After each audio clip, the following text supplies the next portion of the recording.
separei para a gente pensar algumas diferenças entre o TEA e o TOD, para já ajudar a gente a pensar nessa diferenciação, tá? A primeira é aquilo que eu recém falei para vocês. O TEA é um transtorno do neurodesenvolvimento, ou seja, é do desenvolvimento neurológico dessa criança, tem início precoce no desenvolvimento dela. O TOD, ao contrário disso, não é um transtorno do neurodesenvolvimento, então não necessariamente tem início precoce, tá? Então, ele é um transtorno disruptivo de controle do impulso e da conduta. Essa é a primeira diferenciação da gente, tá? Lá no DSM, inclusive, eles estão em categorias separadas. O TEA lá no neurodesenvolvimento e o TOD lá nos disruptivos de controle de impulso, tá? Então, o TEA tem que ter início, isso é um critério diagnóstico para TEA, né? Tem que ter início precocemente, principalmente até os 3 anos de idade, tá? O DSM traz pra gente que é mais fácil a gente identificar, comumente se identifica, né? Em crianças ali entre 1 e 2 anos de idade. Porém, crianças que têm características mais graves, elas podem sim apresentar sinais que já fazem a gente pensar no TEA antes disso, tá? Então, às vezes com 9, 10 meses, a gente já consegue perceber características de TEA, né? Ou às vezes também aquela criança que tem sinais muito sutis, e aí a gente só vai conseguir perceber lá com 2, 3 anos ou quando ela entra na escola, tá? Por quê? Que a escola é um ambiente tão importante na avaliação do TEA, né? Porque muitas vezes aquela criança, ela tá só naquele contexto familiar. Ela não participa, né, de eventos sociais, ela não tem nem com quem estabelecer uma relação social ali. Principalmente nesse período que a gente está vivendo de pós-pandemia, né? Que algumas crianças nasceram num período de isolamento. Né? Algumas crianças tiveram ali os seus primeiros contatos com a escola, né? Na pandemia, que foi de maneira remota. Então, isso também aumenta os nossos desafios, né? Quando a gente pensa no TEA, de identificar se realmente, né, tem um prejuízo na interação e comunicação social ou se talvez é um atraso devido a essas condições ambientais que a gente também tem passado, tá? O TEA tem que ter prejuízo na comunicação e na interação social. A gente viu que esse é um critério diagnóstico, tá? Tem que ter prejuízo na comunicação e na interação social e tem que ter pelo menos 2 sintomas lá do critério B, que são os padrões de comportamento, tá? De comportamento, interesse ou atividade. No TOD isso não existe, tá? A criança não precisa apresentar prejuízo na comunicação social. Não precisa apresentar estereotipia para fechar TOD. Mas se a gente pensar que as crianças com TOD são mais opositoras, desafiam mais, elas podem sim ter prejuízos sociais.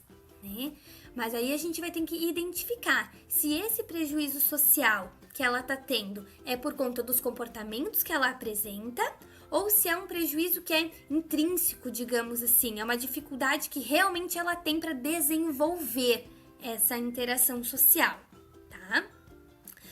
No TOD, a gente tem um padrão de humor raivoso e irritável, né? E no TEA, não necessariamente a criança vai apresentar problemas de humor ou algum comportamento inadequado e disruptivo.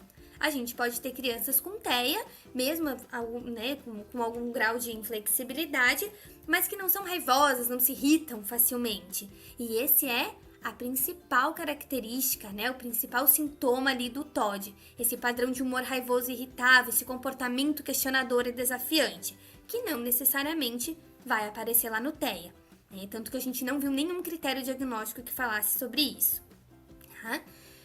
E eu separei um pra gente pensar juntos, que é, então, que o TEA, né, ele não depende de fatores ambientais, e eles aparecem independente das práticas parentais. Por que eu trouxe isso para vocês? Porque o TOD, ele muitas vezes está associado sim, né? Inclusive é um fator de risco para TOD, fatores ambientais, principalmente as práticas parentais. A gente já tem estudos, né, que mostram pra gente ali que pais, né, que têm uma prática mais autoritária Aquele pai que é mais pai ou mãe, né? As práticas parentais ali, que são mais autoritários ou negligentes, essas crianças têm mais risco de desenvolver TOD, tá?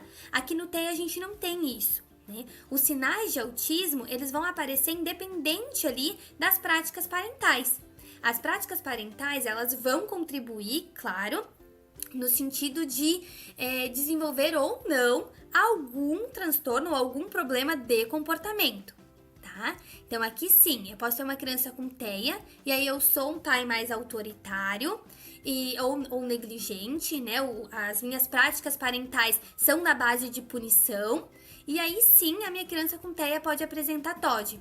Mas ao contrário disso, os sintomas de TEA não dependem de fatores ambientais, tá? Então a criança, ela com TEA, ela tem uma predisposição ali genética, tanto que hoje a gente sabe, né, que, claro, as causas do TEA ainda são multifatoriais, né, e ainda não é plenamente conhecida, mas a gente tem uma carga bem alta, né, de fatores genéticos e hereditários, tá? E aí aqui no TOD essa é uma característica importante para a gente pensar, que é fator de risco sim para TOD, então esses fatores ambientais, principalmente as práticas parentais, tá? Então a criança ela pode ter uma predisposição genética para TOD, mas viver num contexto favorável, né, para que ela desenvolva esse transtorno, ou seja, essas práticas parentais mais autoritárias, né, que trabalham ali na punição.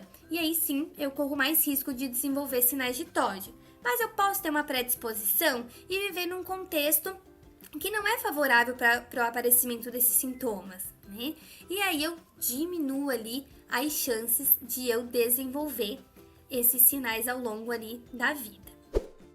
E aí, gostou desse vídeo? Então curta para que ele possa alcançar e ajudar mais pessoas. E se inscreva também em nosso canal do YouTube para contribuir aprendendo com a gente sobre esse e muitos outros temas. Ah, e ative o sininho aqui embaixo para receber aviso toda vez que tiver um conteúdo novo. Um abraço e até breve!